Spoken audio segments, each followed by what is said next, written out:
how much barakah they had in their times. In this day and age, there is no barakah in our time. We are day and night complaining.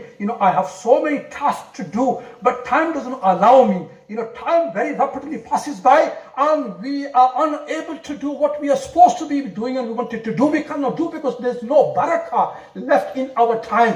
Now let me tell you, how can we regain this barakah in our lifetime, in our actions, in our life? The pious people, they say, when you're reading the Nafal prayer, they say in the first rakah you should read Alam Nashrah laka sadra, and in the second rakah you should read Alam tara kayfa fa'ala rabbuka. By doing this, inshallah, through the barakah of this surah Alam Nashrah and through the barakah of Alam tara kayfa, which you have read in your Nafal prayer, Allah subhanahu wa ta'ala will place a barakah in your lifetime, in your work, whatever you can think of.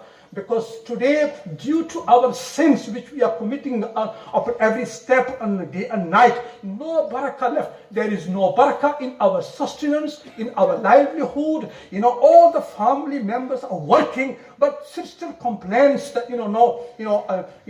I have so many things to do, but I cannot make it because I don't have much. While everybody are working, no barakah at all. We cannot do the dhikr of Allah subhanahu wa ta'ala in a daytime and night time as much as we want, because no barakah. The time is very quickly flying. Even the non-believers are admitting the time is flying. The time is flying. The school sometimes they write a letter and say, how fast the time is flying. Isn't the time is flying? Everybody, believers, non-believers, are admitting the time is flying. Why? Because the Prophet ﷺ, he predicted 1400 years ago. You know what he said? He said, a time will come when the year will be just like a month, and month will be like a week, and week will be like just an hour will be just like minutes. So this is what we are with our own eyes. We are witnessing that this is happening. So there is no barakah left in our time. So what I was saying, Prophet ﷺ, he has instructed us to do 4 things in the month of Ramadan.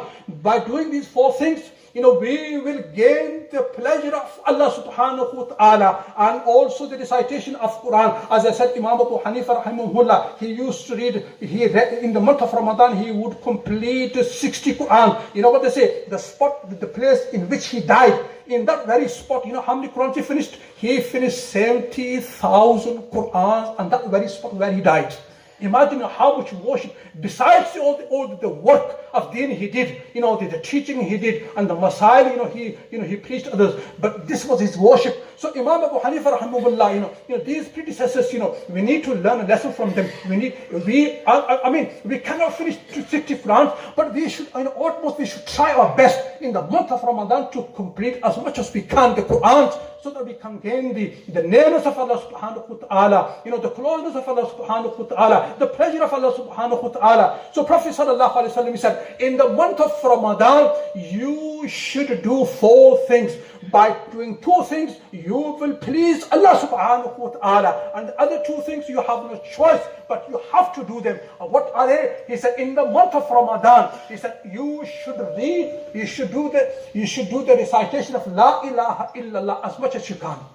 La ilaha illallah as much as you can. The ulama say, on a daily basis, the ulama, the mashayikh, they say, one should in the morning one should read La ilaha illallah 100 times, or the most 300 times. And in the evening also 100 times or 300 times. But in the month of Ramadan, the number should increase. And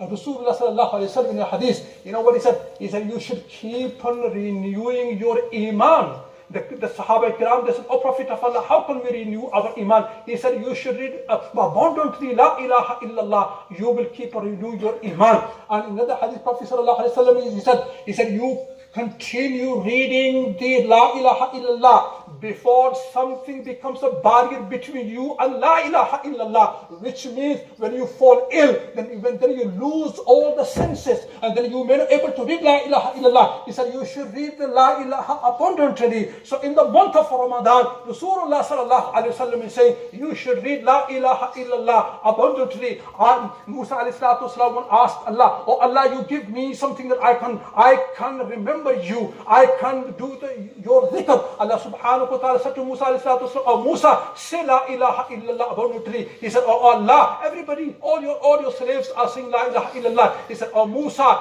if I were to put the 7 heavens and the earth and in the scale, and I put la ilaha illallah on one scale, it will outweigh everything, the 7 heavens and the 7 earths. So la ilaha illallah is something that Rasulullah sallallahu alaihi wasallam instructed us that in the month of Ramadan, we should be saying la ilaha illallah. We should be reading la ilaha illallah. We should be doing the wazifa of la ilaha illallah, Muhammadur Rasulullah abundantly, 500 times in the morning, 500 times in the evening, whatever you can do. And the second wazifa, he said, وَتَسْتَغْفِرُونَهُ, in the month of Ramadan particularly, you should be seeking the forgiveness of Allah subhanahu wa ta'ala. Why? Because every man, every person is a sinner, and the best of them is the one who repents to Allah, who seeks forgiveness of Allah subhanahu wa ta'ala, and through the istighfar, through the seeking of forgiveness from Allah subhanahu wa ta'ala, Allah subhanahu wa ta'ala will remove all your difficulties. Allah subhanahu wa ta'ala will fulfill all your tasks. So Rasulullah sallallahu alaihi wasallam, he said, in the month of Ramadan, when the month of Ramadan begins, then you should start saying la ilaha illallah abundantly. Then you should abundantly say astaghfirullah, astaghfirullah rabbi min kulli dhanbin wa atubu ilayh, astaghfirullah alladhi la ilaha illa huwa al-hayyul qayyum wa atubu. Whatever you know, the easiest one is astaghfirullah, astaghfirullah. You should continue to say astaghfir in the month of Ramadan. And the second two things, so he said, through saying astaghfirullah and through saying la ilaha illallah, تُرْضُونَ بِهِمَا رَبَّكُمْ, you will please your Lord through saying la ilaha illallah and through saying astaghfirullah, through seeking astighfar. And then he said the 2 other things. He said, in the month of Ramadan, تَسْأَلُونَ الْجَنَّةِ, you ask Allah, you beg Allah subhanahu wa ta'ala that He grants you Jannah and that He grants you refuge from the hellfire. Why? Because Allah subhanahu wa ta'ala said, فَمَنْ زُحْزِحَ عَنِ النَّارِ وَأُدْخِلَ الْجَنَّةَ فَقَدْ فَازَ. The one who on the day of judgment is removed and kept away from Jahannam, and he is admitted into paradise, he is truly a successful. He is the one, he is truly successful, the one who has been saved from the Jahannam and been given entry to paradise. So month of Ramadan, Prophet ﷺ has told us to do these 4 things, and we need to refrain in the month of Ramadan. Rasulullah ﷺ says, مَنْ لَمْ يَدَعْ قَوْلَ الزُّورِ وَالْعَمَلَ بِهِ فَلَيْسَ لِلَّهِ حَاجَةٌ أَنْ يَدَعْ طَعَامَهُ وَشَرَابَهُ. The one in the month of Ramadan who doesn't avoid the sins, he is backbiting while he's fasting, he's slandering while he's fasting, or he is gazing at something he is not allowed to gaze at, or he is stretching something he is not allowed to stretch at. Allah subhanahu wa ta'ala, he says, is not in need of his thirst and hunger, which means Allah subhanahu wa ta'ala will not grant him the reward of his fast, although his fast will be complete, but the reward which Allah promised, he will be deprived of that reward. So Prophet sallallahu alaihi wasallam, he strictly told us and he instructed us in the month of Ramadan. It's a month in which you can come close to Allah subhanahu wa ta'ala, or you can drag your own self away from Allah subhanahu wa ta'ala. Rasulullah sallallahu alaihi wasallam is saying, فَأَلَّهَ مِنْ أَنفُسِكُمْ خَيْرًا فَإِنَّ شَكِيَ مَنْ حَرَمَ فِيهِ رَحْمَةَ اللَّهِ. When the month of Ramadan begins, then you should show Allah that you can do something. And he says, the truly unfortunate, the one who in the month of Ramadan has been deprived from the mercy of Allah subhanahu wa ta'ala. And Prophet sallallahu alaihi wasallam, he says, Bu'dan, may he be perished, may he be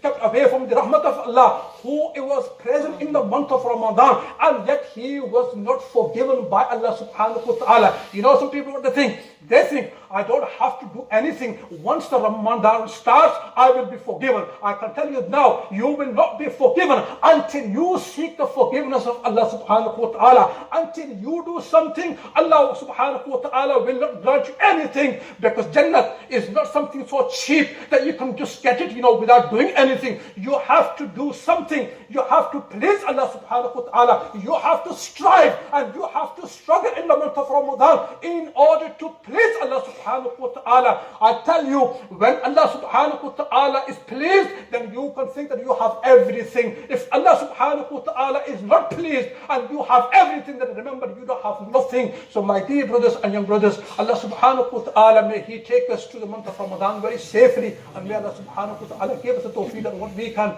we can please Allah subhanahu wa ta'ala. Who knows who's going to be in this Ramadan, and who knows, 2 days are left, and yet we should be making a dua. Our Prophet ﷺ used to make a dua to Allah subhanahu wa ta'ala. Oh Allah, you take us very safely to the month of Ramadan. We have 1 or 2 days left, inshallah.